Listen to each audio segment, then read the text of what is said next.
Naam, asante Fatma Hassan kwa habari za kitaifa, kimataifa na biashara. Na sasa ni wasawa habari za michezo na burudani. Tayari golikipa wa kisasa wa mpira sweeper Eden Bahati nimeshapiga jaramba na niko hapa kukujuza yale ambayo yamejiri viwanjani, nikianzia hapa nyumbani Tanzania. Klabu ya Simba SC inataraji kufanya uzinduzi wa hamasa Jumatano ya Novemba 19, 2025.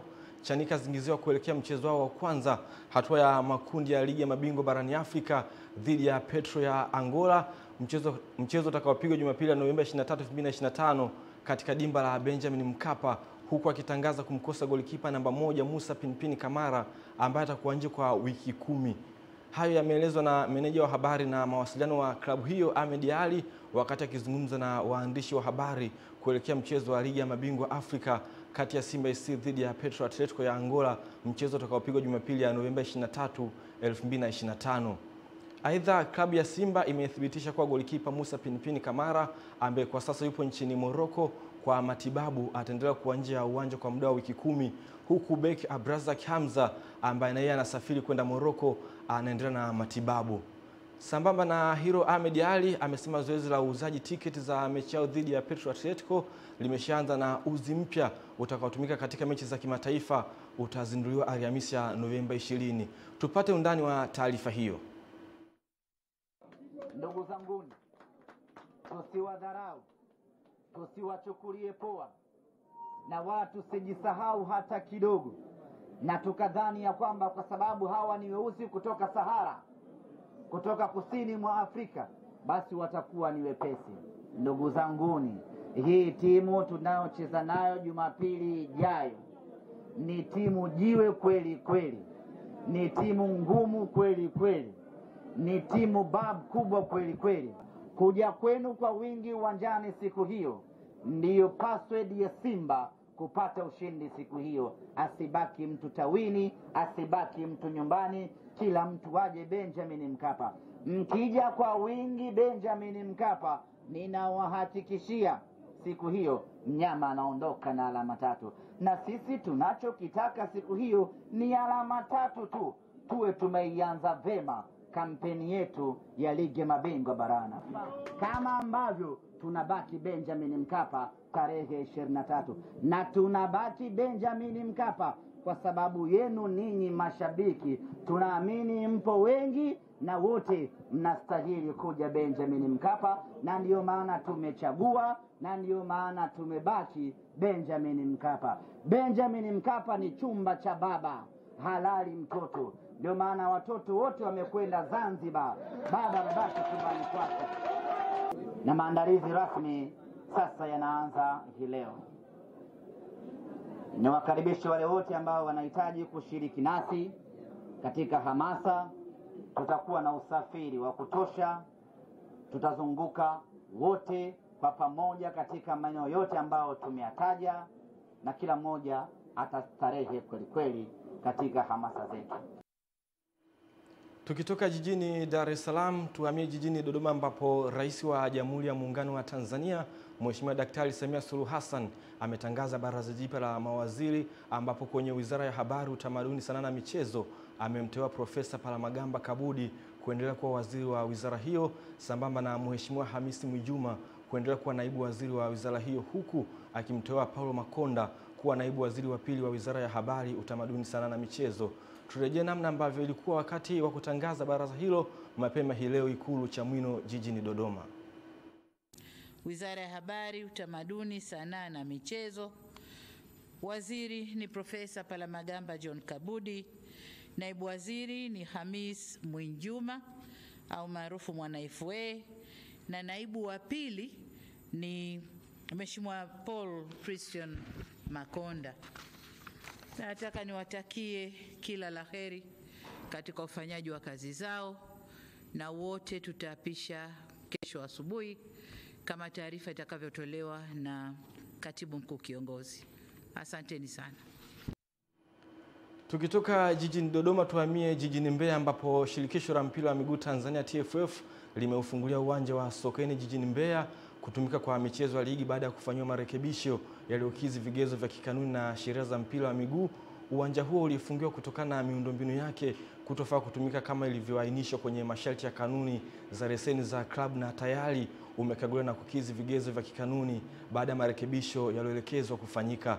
TFF imezikumbusha klabu kuendelea kuboresha na kutunza miundombinu ya viwanja vyao vya nyumbani kwa kushirikiana na wamiliki kwa klabu ambazo hazimiliki viwanja, ili michezo ya ligi ichezwe kwenye viwanja bora vinavyosaidia kuongeza ushindani na thamani ya ligi. Hata hivyo, TFF imezitaka timu zote zilizokuwa zikitumia uwanja huo kama uwanja wao wa nyumbani kuweza kuendelea katika michezo yao kutumia uwanja huo. Tupate taarifa zaidi kutoka huko jijini Mbeya.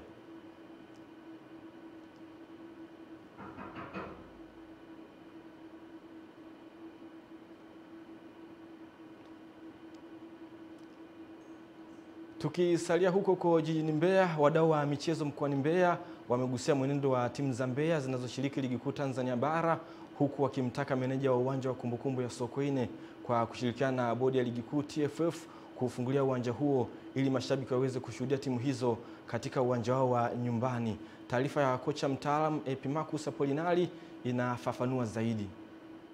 Wakizungumza na Channel 10 michezo, wadau hao wameeleza mwenendo wa timu ya Tanzania Prisons na Mbeya City zinavyofanya vizuri ligi kuu Tanzania bara, na kuwaomba wachezaji pamoja na benchi la ufundi kuhakikisha mwishoni mwa msimu wa ligi timu hizo zinamaliza kwenye nafasi nzuri ya mpira. Mwenendo wetu wa ligi kuu hasa kwa timu zetu za nyumbani hapa jijini Mbeya, kiukweli Mbeya City na Tanzania Prison, kiukweli mwenendo wao sio mbaya sana. Kwa ukiangalia hapo kwa mwenendo wa timu zetu za hapa Mbeya zinaenda vizuri.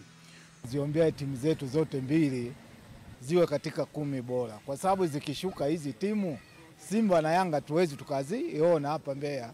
Mimi ningeomba mamlaka zinazohusika ili kukuza vipaji vyetu na timu zetu zisiweze kushuka daraja, waboreshe miundombinu hasa ya uwanja, ili timu kubwa zinavyokuja hapa Mbeya ziwe zinachezwa mechi hapa. Sasa tunavyopeleka timu ienda kuchezwa Dar es Salaam, kwanza uwanja unakosa mapato, alafu pili mnatukosea mashabiki, usumbufu kwanza kuifuata timu Dar es Salaam. Uwanja ukiwa ni wa nyumbani, kwanza timu ambayo iko nyumbani inakuwa na advantage kubwa sana ya kuweza kupata ushindi, na inaongeza confidence pia. Timu inaingia ikiwa inajiamini kwa sababu ipo nyumbani. Mashabiki sisi ni wachezaji wa 12, si ndio? Kwa hiyo ni watu wa muhimu sana tunapokuwa tupo uwanjani kuisupport timu yetu, ni kitu cha msingi sana. Nikiripoti kutoka mkoani Mbeya, ni mimi mwanamchezo wako kocha mtaalamu Epimacus Apolinari, Channel 10. Asante Epimacus Apolinari kutoka Mbeya kwa taarifa hiyo. Kwingineko ni kwamba wadau wa sekta michezo nchini wameshauriwa kuchangia vifaa vya michezo kwenye shule za awali zilizopo kwenye maeneo yao, ili watoto wanaosoma katika shule hizo waweze kusoma, kujenga miili yao kupitia michezo, ikiwa ni pamoja na kukuza vipaji vyao vya kimichezo. Tupate undani wa taarifa hiyo. Akitoa ushauri huo kwenye mahafali ya 8 ya shule ya msingi Bikira Maria Consolata yaliyofanyika kwenye ukumbi wa kumbukumbu ya Bernard Mabula, kata Heka, wilayani Manyoni, mkoani Singida, mwalimu mstaafu Meshak Madole akafafanua. Muhimu sana. Kwa sababu gani? Inamchangamsha hata akili, inaamka namna ya kupokea yale mafundisho, anakuwa mtoto amechangamka. Akikimbia mchaka akafanya mazoezi mengine, mwili unakaa vizuri. Kwa hiyo kwenye kupokea elimu inamsaidia mtoto, kwa sababu na kuibua vipawa vya kimichezo pia. Na waambia kwamba wadau wa michezo waweze kujitolea vifaa mbalimbali ili kuwawezesha watoto hawa waweze kusoma na pia kujenga miili yao katika ngazi ya michezo. Akizungumza na wazazi, walezi, wanafunzi pamoja na wageni waalikwa mgeni rasmi katika mahafali hayo, mkuu wa shule ya Padri Dino Manyoni, Sofia Matayo, akatumia fursa hiyo kusisitiza kuwa ili kujenga kizazi chenye maadili mema, akawataka wazazi kuelekeza watoto wao kutumia vipaji vyao katika michezo, sanaa pamoja na muziki kwa manufaa ya wengine. Kwa upande wake, mmoja wa wazazi wa shule hiyo, Joyce Ayubu, akazitaja athari za changamoto za upatikanaji wa vifaa vya michezo. Changamoto katika vifaa vya michezo kukosekana itaathiri upande wa watoto sababu sehemu ya masomo yao michezo ni lazima, na kama ni lazima, ikikosekana vifaa tayari wana nafasi ya michezo kwa ujumla. Katika risala ya shule hiyo kwa mgeni rasmi pamoja na wazazi iliyosoma na Anastasia Buganga, ikayataja malengo makuu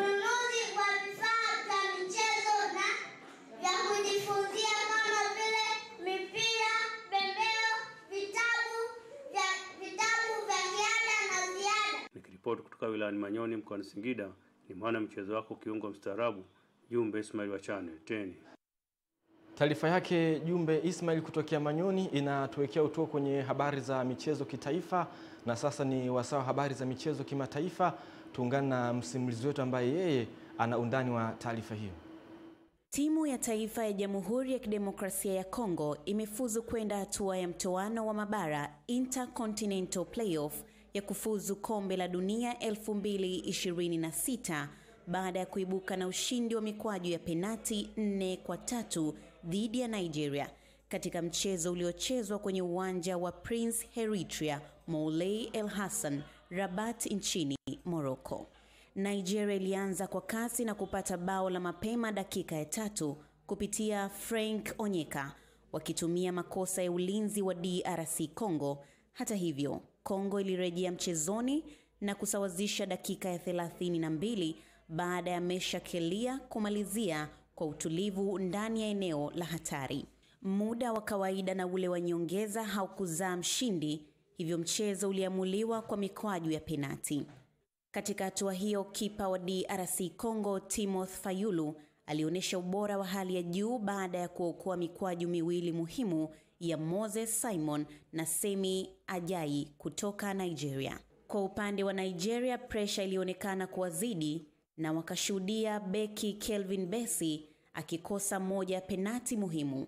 DRC Congo walipata penati zao kwa umakini na kutawala hatua hiyo na hatimaye kujihakikishia ushindi wa 4-3. Kwa matokeo haya, Nigeria inaondolewa rasmi katika mbio za kufuzu kombe la dunia 2026, huku DRC Congo ikipiga hatua moja muhimu kuelekea kufuzu kwa mara ya pili katika historia yao tangu mwaka 1974. DRC Congo itacheza playoff na timu kutoka mabara mengine mwezi Machi mwakani kutafuta tiketi ya kwenda kaskazini mwa Amerika. Witness Matiku, Channel 10 michezo kimataifa. Asante Witness Matiku kwa habari za michezo kimataifa. Na sasa ni wasawa habari za burudani kutoka mitandaoni. Moja ya tukio linalobamba linatoka huko nchini Finland, ambako kila mwaka wanandoa hukusanyika kushiriki katika mashindano ya kipekee ya Wife Carrying World Championship, ambapo wanaume hukimbia kupita kwenye vikwazo mbalimbali huku wakiwa wamebeba wake zao mgongoni. Mashindano hayo ambayo yalianza kama utani miaka ya nyuma, sasa yamegeuka kuwa moja ya matukio makubwa yanayotambulika kimataifa na huvutia washiriki kutoka mataifa mbalimbali duniani kote. Wanandoa hushindana kwa kasi na ushirikiano, ikiwa ni njia ya kuimarisha mahusiano na kuonesha umoja wao. Mshindi wa kwanza katika mashindano hayo hupewa zawadi ya pipa moja la bia, ikiwa ni zawadi maarufu inayotolewa kila mwaka.